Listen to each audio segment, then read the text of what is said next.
favorite noodles. The ingredients needed are noodles and eggs. Boil the water first. After boiling, add the noodles.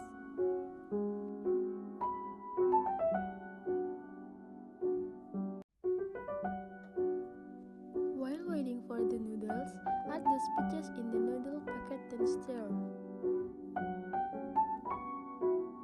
After the noodles are cooked, lift then drain and add the stirred spices, then stir noodles again.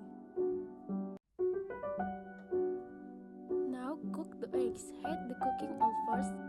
Then once it's hot, break the eggs and then fry until cooked.